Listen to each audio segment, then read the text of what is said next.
오늘은 어린이 주일입니다. 그래서 어린이 주일로 우리 함께 예배하고 있습니다. 아프리카의 나이지리아에서요, 이런 유명한 속담이 있다는 것을 우리가 알고 있습니다.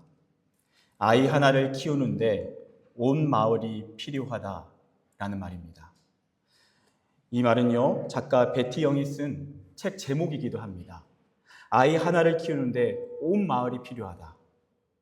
아이 한 사람이 자라나고 건강하게 성장할 때는 그 부모만이 아니라, 그 가족만이 아니라 온 마을이 함께 그 아이를 사랑해주고 격려해주고 또 보호해줄 때, 함께 걸어가 줄 때 한 아이가 건강하게 자라날 수 있다는 것입니다.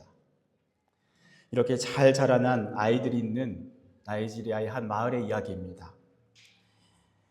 서양 문화인류학자인 한 명이요, 그 마을에 방문해서 그 마을의 생활 습성을 한번 알아보고자 했습니다. 그래서 아이들을 대상으로 실험을 진행합니다. 먼 지점에 간식을 놓고요, 그리고 아이들을 모아놓습니다. 그리고 가장 빨리 뛰어가서 먹는 아이가 저 간식을 먹을 수 있다라고 그렇게 경기 룰을 알려줍니다. 그리고 준비 시작하는 동시에 아이들이 달려갈 줄 알았는데 달려가지 않고 다 같이 손을 잡습니다.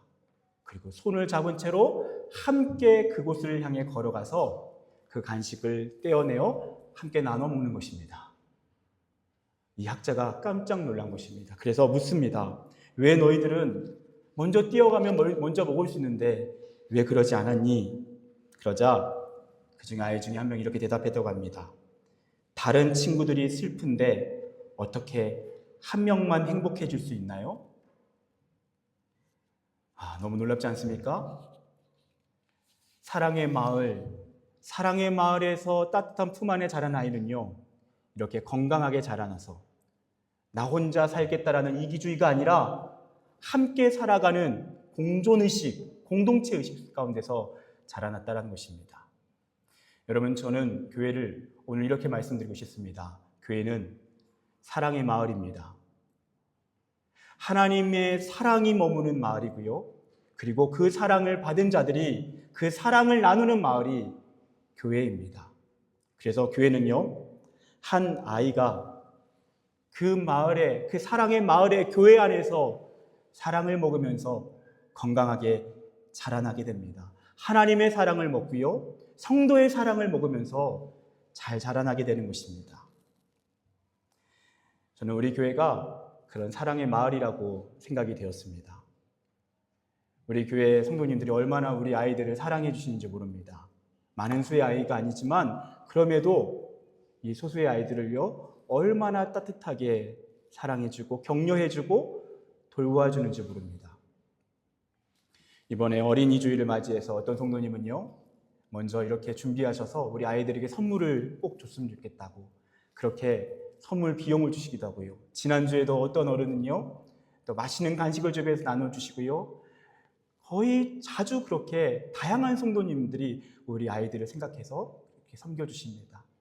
그리고 오늘도 어떤 성도님은요, 아이들이 이렇게 매트에 앉아있는데 더 깨끗하고 좋은 매트가 있었으면 좋겠다, 그런 마음이 들었다고 그 매트를 사다 주시기도 했습니다. 얼마나 따뜻한지 모릅니다. 그것이 우리 교회 사랑의 마을이라는 생각이 들었습니다. 이건 사실 좀 비밀인데 좀 말씀드리겠습니다. 제 첫째 딸 은유가 조금 이렇게 쑥스러움이 많지 않습니까? 그래서 우리 성도님들이 다가가서 이렇게 안아주시고 이렇게 애정 표현해 주시면 사실 좀 쑥스러워하면서 피하기도 하고 그럽니다. 그런데 한 번은 집에 왔는데 은유가 그러더라고요. 오늘 매주마다 자신에게 뽀뽀해주는 한 어른께서 오늘은 뽀뽀를 안 해줬다고. 그래서 서운하다라고 그러는 거예요. 우리는 몰랐지만 이 아이가 부끄러워서 별로 안 좋아하는 줄 알았지만 그렇지 않더라고요. 속으로는 그 사랑을 먹으면서 무럭무럭 자라나고 있었다는 것입니다. 교회는 사랑의 마을입니다. 오늘 말씀의 1절에는 이렇게 말씀하고 있습니다. 믿음이 연약한 자를 너희가 받되 그의 의견을 비판하지 말라. 여러분, 믿음이 연약한 자에 대해서 이야기합니다. 여러분, 믿음이 연약한 자는 누구입니까? 교회에서 믿음이 연약한 자는 누구일까요? 여러분, 우리 교회를 한번 생각해 보십시오. 믿음이 연약한 자 얘기하면 물론 다양하게 이야기할 수 있지만 어린 아이들일 것입니다. 그렇죠? 신앙의 연륜이 짧기 때문이고요. 아직 성숙하지 못하기 때문입니다. 그래서 사실 아이들은요, 참 사랑스럽기도 하지만 때로는 조금은 불편을 안겨다 주기도 하고요, 좀 시끄럽기도 하고요, 또 때로는 방해하기도 합니다.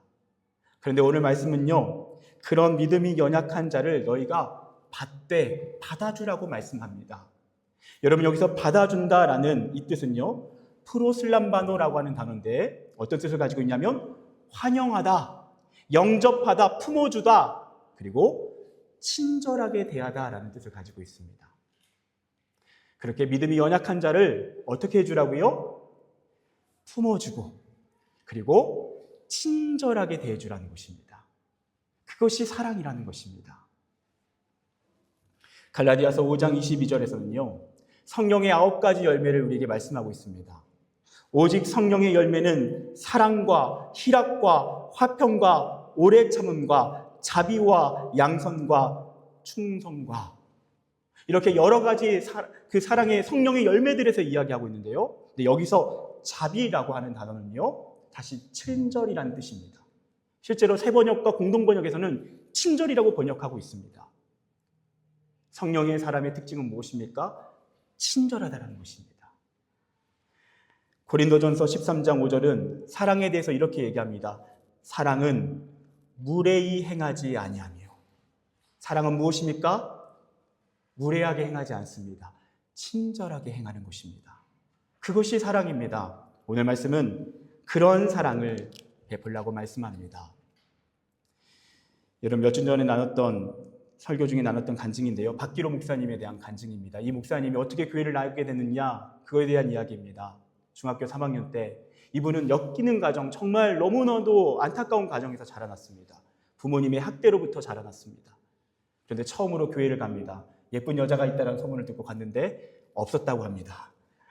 너무 화가 나고 그리고 그 예배 중에 그 메시지가 너무 불편해서 중간에 뛰쳐나갔습니다. 근데 이 아이가요, 그날 그냥 온 게 아니라 술 취해서 사실 들어왔다고 합니다. 술 취해서 예배 중에 나가는 이 아이를 한 누나가 붙잡습니다. 그래서 그 아이를 다른 곳으로 데려가세요. 그 아이를 이렇게 쳐다봅니다. 이 중학교 3학년의 이 남자아이, 혈기왕성한 남자아이가요, 술에 취한 그 눈으로 그 누나를 째려보고 있습니다.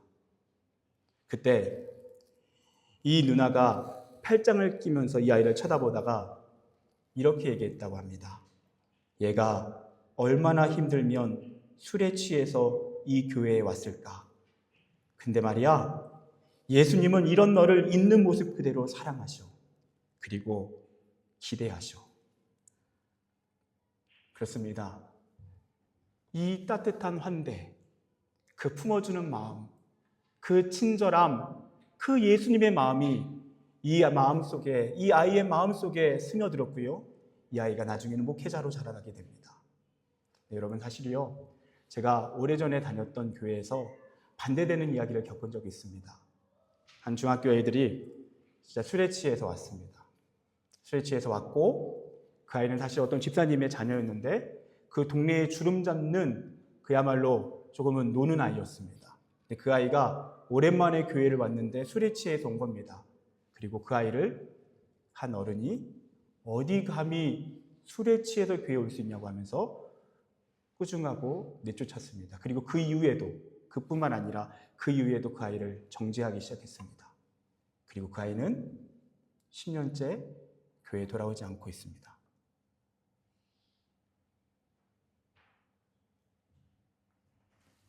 여러분, 술에 취해서 교회 오는 것은 물론 잘못된 겁니다. 하지만 오늘 말씀에서는 그 믿음이 연약한 자를 사랑으로 받아주라고 말씀합니다. 품어주고 그럼에도 친절로 그 영혼을 대하라는 것입니다. 그리할 때 사랑의 마을에서 경험되어지는 그 하나님의 사랑이 그 영혼을 변화시켜 줄 수 있다는 것이죠. 그것이 우리는 어린이 주일 때 다시 한번 생각해 봐야 할 교회의 모습입니다.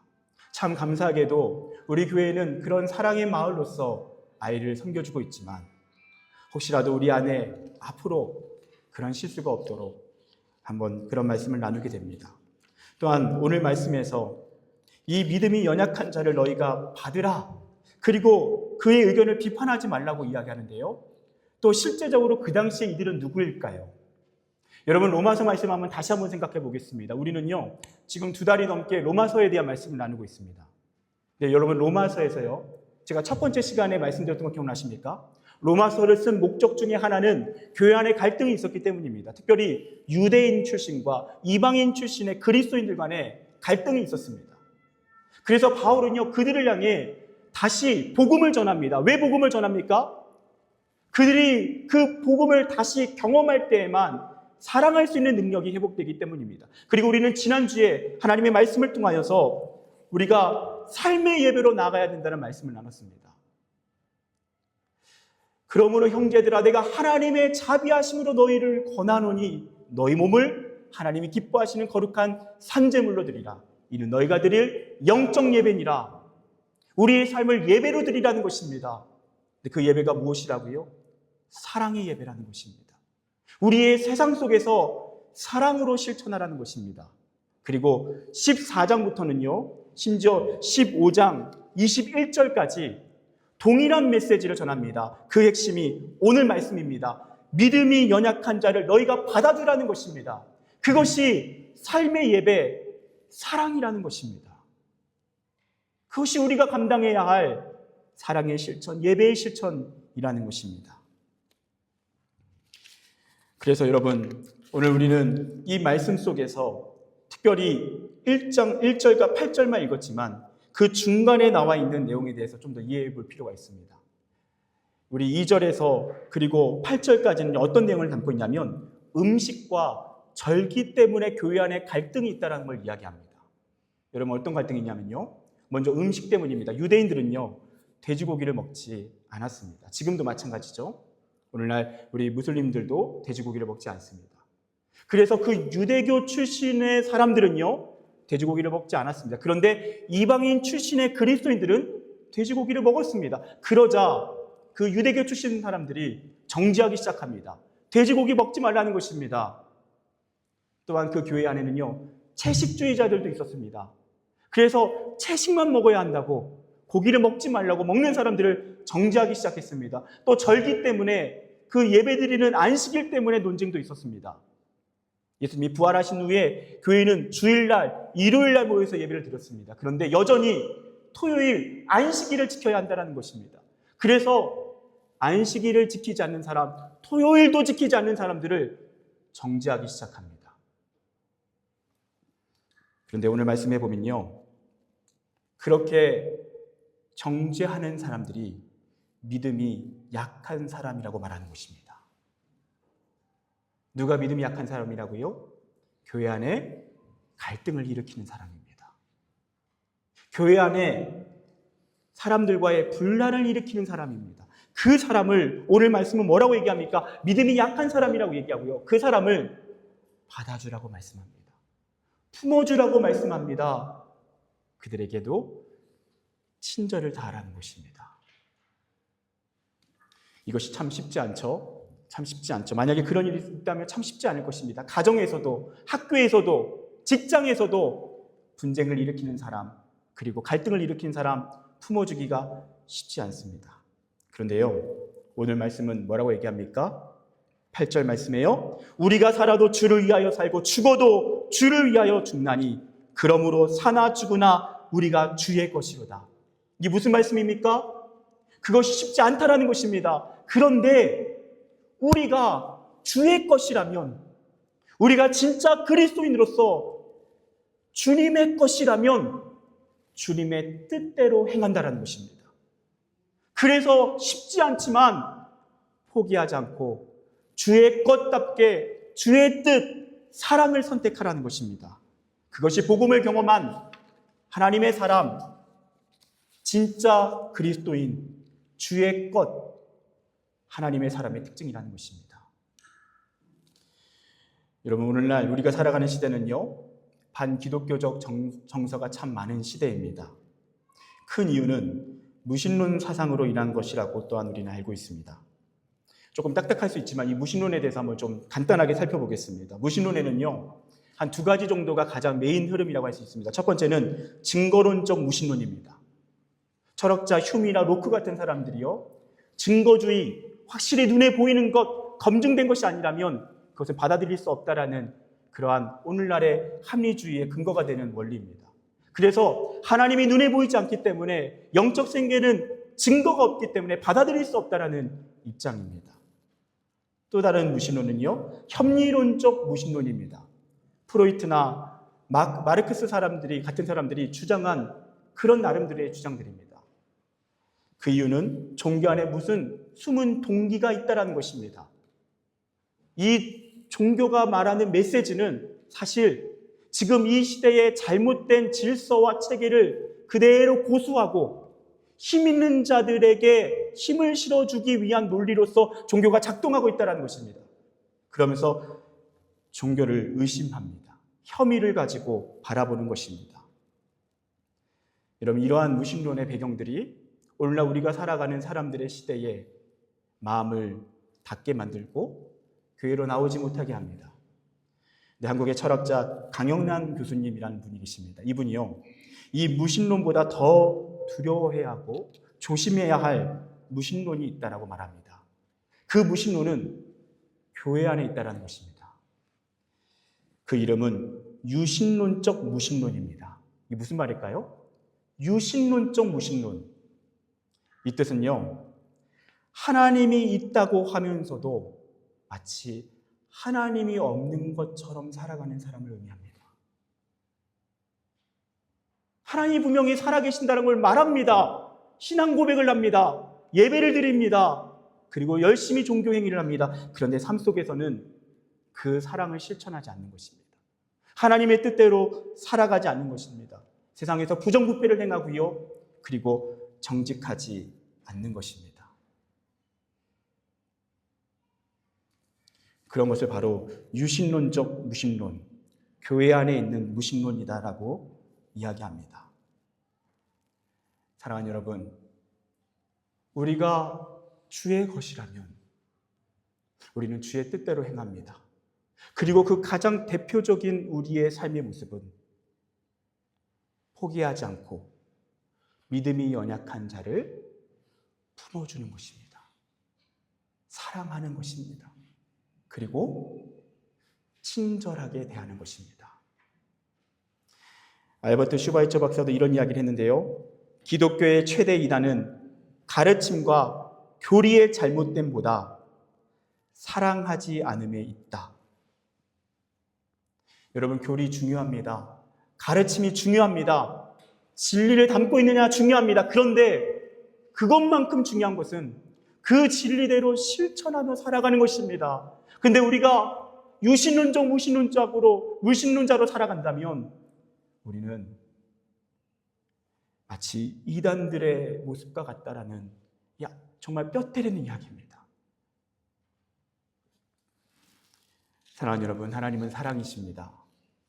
우리 안에 하나님의 사랑이 있다면, 하나님이 계신다면 때로는 갈등하지만, 때로는 쉽지 않지만, 버겁지만 결국 주의 것이기 때문에 주의 뜻을 선택하게 될 줄 믿습니다. 그것이 오늘 말씀에서 우리에게 말하는 믿음이 연약한 자를 품어주라는 의미입니다. 미성숙한 자들, 그렇게 우리가 상대하기 힘들어하는, 사랑하기 힘들어하는 자들을 대하는 방식입니다. 또한 마지막으로 오늘 말씀에서 믿음이 연약한 자라고 하는 사람은 누구입니까? 사실 저입니다. 그리고 우리 모두입니다. 바울은요, 로마서 7장 24절에서 이렇게 말씀했습니다. 오라, 나는 곤고한 사람이로다. 이 사망의 몸에서 누가 나를 건져내랴. 여러분, 오늘 이 말씀을 쓰고 있는 바울, 그 사람은 자기 스스로 곤고한 사람이라고, 나는 그렇게 연약한 사람이라고 고백합니다. 왜입니까? 그 역시도 그 한계 속에서 살아가고 있기 때문입니다. 그 역시도 죄에 넘어지고, 자신 역시도 하나님의 은혜로 구원받았지만 삶 속에서 때로는 넘어질 때가 있는 연약한 인생이기 때문입니다. 그래서 교회는요, 용서받은 죄인들의 공동체입니다. 여러분, 우리는 착각하면 안 됩니다. 우리는 하나님의 은혜로 의인이 되었지만 우리의 실존에는 분명히 용서받은 죄인으로서 여전히 연약함 가운데 살아가는 우리의 모습이 그대로 남아 있습니다. 점점 성화되어 가지만 그 과정 중에는 여전한 연약한 모습의 죄인된 모습으로 우리는 살아갑니다. 그래서 우리는 하나님의 불쌍히 여기심이 필요합니다. 하나님의 은혜가 필요합니다. 그리고 서로의 은혜가 필요합니다. 성도들의 은혜가 필요합니다. 다른 누구의 이야기가 아닙니다. 바로 저의 이야기입니다. 저도 우리 성도님들이 저를 따뜻하게 용납해 주지 않는다면, 저를 받아주시지 않는다면, 저를 품어주시지 않는다면 저 역시도 감히 어떻게 목회를 감당할 수 있겠습니까?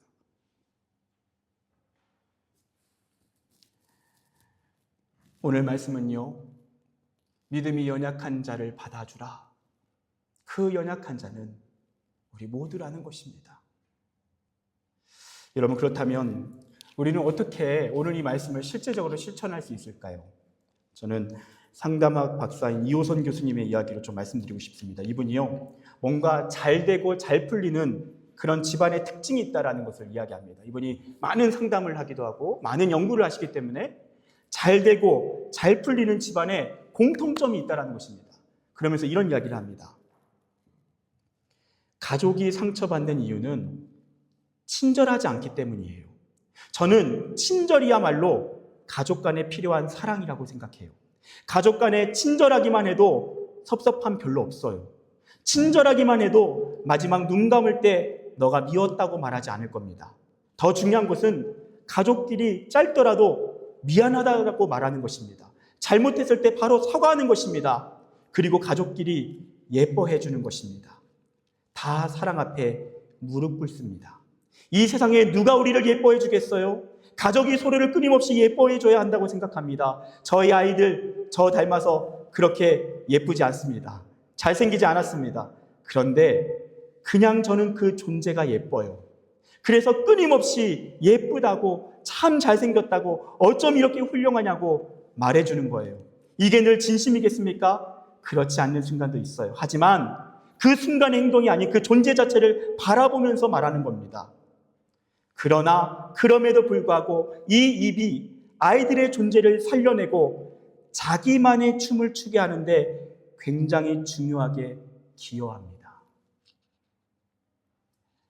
여러분, 사랑은 무엇입니까? 사랑 중에 하나는 분명히 친절입니다. 여러분, 친절은 어떻게 흘러갑니까? 다양한 행동, 다양한 모션도 필요하지만 말입니다. 여러분, 잘 되는 집, 잘 풀리는 집의 특징은 사랑이고요, 친절이고요, 따뜻한 친절의 말입니다. 여러분, 잘 되는 교회, 잘 풀리는 교회의 특징 무엇인지 아십니까?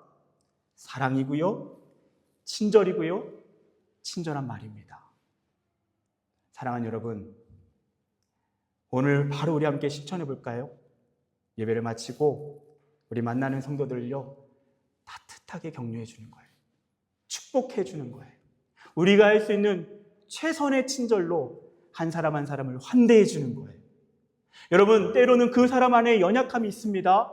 근데 존재를 바라보는 거예요. 그 존재는 어떤 존재입니까?